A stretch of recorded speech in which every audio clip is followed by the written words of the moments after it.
आज बिहार के लिए अनोखा दिन है साथियों, और मेडल लाओ नौकरी पाओ योजना के तहत लगभग 19 खिलाड़ियों को नियुक्ति पत्र दिए जा रहे हैं। ये अपने आप में अनोखा दिन होगा साथियों, और इसलिए मैंने कहा कि अनोखा दिन है कि इतिहास के पन्ने में लोग ये कहते थे पढ़ोगे लिखोगे तब आगे बढ़ोगे और सरकारी नौकरी की चिंता कर पाओगे, लेकिन ये पहली व्यवस्था है कि बिहार के सरकार के द्वारा हाईएस्ट लेवल पर डीएसपी का पद किसी खिलाड़ी को बिना परीक्षा दिए हुए देने का काम सरकार ने किया है, तो आज के तारीख में स्थापित हुआ है। और क्योंकि ये प्रेरणा आम खिलाड़ियों के लिए प्रेरणा का स्रोत बनेगा, सब इंस्पेक्टर बन रहे हैं हमारे साथी, डीएसपी बन रहे हैं। पहले तो लोग जरूर सुनते थे कि चपरासी का नौकरी मिला है, 4th ग्रेड में 3rd ग्रेड में मिलता था, लेकिन देश के लिए खेलना, देश के गौरव को वापस करना और इस देश की खेल की व्यवस्था को मजबूत करना जो भी बिहारी करेगा उसके साथ बिहार की पूरी सरकार खड़ा है साथियों।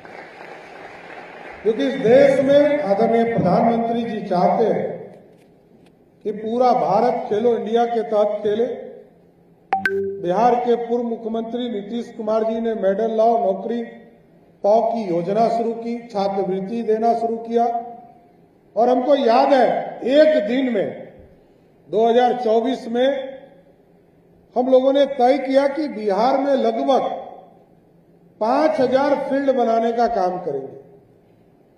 और आपको जानकर खुशी होगी कि आज के तारीख में जिस दिन हम लोगों ने 2024 में तय किया, आज 2 साल में 5000 के 5000 गांव में हम लोगों ने फील्ड बनाने का काम पूरा कर लिया साथियों। क्योंकि खेलने के लिए सुविधा चाहिए, छात्रवृत्ति चाहिए और एक प्रेरणा चाहिए। सरकार ने वो भी काम किया, हाईएस्ट लेवल पर नौकरी कैसे मिले इसकी चिंता किया, लेकिन आगे भी क्योंकि हमारे खिलाड़ी रुके नहीं। आज आकाश और मुकेश हाईएस्ट लेवल पर आए, पीयूष सब इंस्पेक्टर के तौर पर आए, कई और ऐसे खिलाड़ी आगे बढ़े।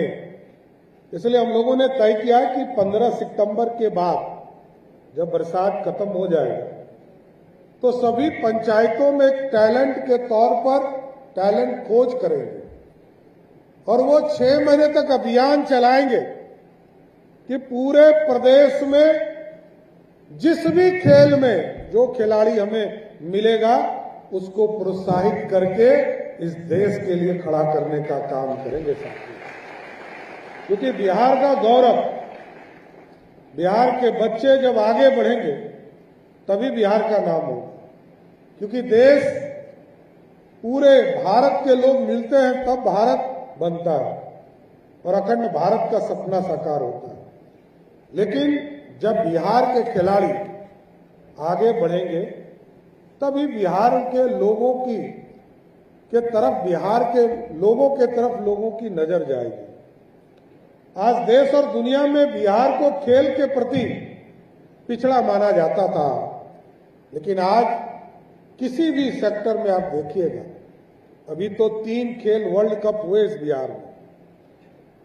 हम लोगों ने 3 तरह का खेल यहां पर कराया और वर्ल्ड कप हुआ, और वर्ल्ड कप के तीनों वर्ल्ड कप रविंद्र शंकर जी यहां बैठे हैं, इन लोगों ने ऑर्गेनाइज किया। चाहे वो राजगीर में 2-2 हॉकी टीम के वर्ल्ड कप हुए, सैपक टकरा का पटना में हुआ, और तीनों बिहार की ऐसी धरती थी कि तीनों वर्ल्ड कप भारत ने ही बिहार की धरती पर किया। इसलिए हम लोगों ने आग्रह किया खेल विभाग से, माननीय मंत्री से, इनके विभाग के तमाम पदाधिकारी से, कि हम एक-एक सेक्टर में एक-एक खेल को चुने। हम किसी कमिश्नरी में यदि स्पोर्ट कॉम्प्लेक्स बना रहे तो हम वो डेडिकेटेड करें। यदि क्रिकेट है तो क्रिकेट का खेल होगा, इंडोर गेम है तो इंडोर गेम खेलेंगे, हॉकी है तो हॉकी खेलेंगे। ऐसी पूरे चीजों की व्यवस्था करने का काम किया जा रहा है। अब तो आदरणीय मुख्यमंत्री रहे नीतीश कुमार जी ने स्पोर्ट्स यूनिवर्सिटी के तौर पर एक पूरी व्यवस्था किया है, एकेडमी है पूरा, और इस पूरी संरचना को आगे बढ़ा रहे। पटना में बार बार चिंता होता था लोगों को कि हमारे यहाँ 96 तक पटना में वर्ल्ड कप होते रहे, लेकिन उसके बाद धीरे धीरे मनूल हक स्टेडियम हमारा खराब होते गया। अभी लगभग बीसीसीआई को हम लोगों ने हैंडओवर किया और बीसीसीआई ने उस पर टेंडर करके वहां पर काम शुरू किया है और लगभग 40,000 की कैपेसिटी का एक वर्ल्ड क्लास का स्टेडियम बनाने का काम आज पटना की धरती पर शुरू हो गया। साथियों, ये सबसे बड़ी उपलब्धि होगी। आगे के दिनों में जब कंप्लीट होगा, हम लोगों की चिंता रही है, कई संस्थानों की चिंता रही है। बिहार के लोग भी आईपीएल से जुड़े, इसको भी खेल मंत्री जी देख रही है, कई संस्थान इसमें जुड़े हैं। इसको जरूर हम लोग चाहते हैं कि आगे जब इसका ऑक्शन हो तो बिहार भी आईपीएल में बिहार की टीम को खड़ा करने का काम करेगा। इसलिए आज मेडल लाओ नौकरी पाओ, खेल सम्मान योजना, बिहार खेल छात्रवृत्ति योजना, सभी के माध्यम से आप तमाम खेल से जुड़े हुए साथियों को, खिलाड़ियों को प्रोत्साहित करने का काम किया गया।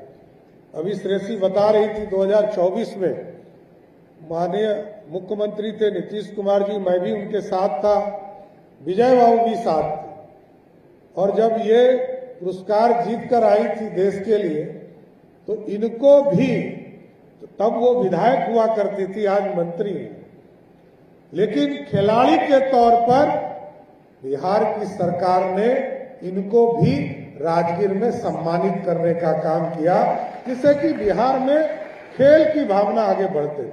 इसलिए तमाम साथियों, मैं जिनको आज पुरस्कार मिला, जिनको नौकरी मिला, जिनको छात्रवृत्ति मिला, उनके लिए विशेष शुभकामना है। लेकिन जरूर ये चाहता हूं बिहार के मुख्यमंत्री की हैसियत से बिहार का एक एक खेल को तय कीजिए। मैं जरूर रविंद्र जी और श्रेयसी सिंह जी को कहूंगा, एक एक खेल में ऐसे खिलाड़ी को खड़ा कीजिए कि जब भी राष्ट्रीय स्तर का खेल हो तो बिहार सबसे एक नंबर पर रहे। इसकी कल्पना आगे के दिनों में की, हम आगे बढ़ सकें। इसलिए मैं फिर से तमाम लोगों को शुभकामना देता हूं और सबके जीवन में ये अवसर आए, खेल से भी लोग पदाधिकारी बनते हैं। इस प्रेरणा के साथ जरूर जाइए और आगे बिहार के भविष्य में खिलाड़ी एक बड़ा योगदान दे। यही कहकर अपनी बातों को विराम देता हूं। बहुत बहुत धन्यवाद।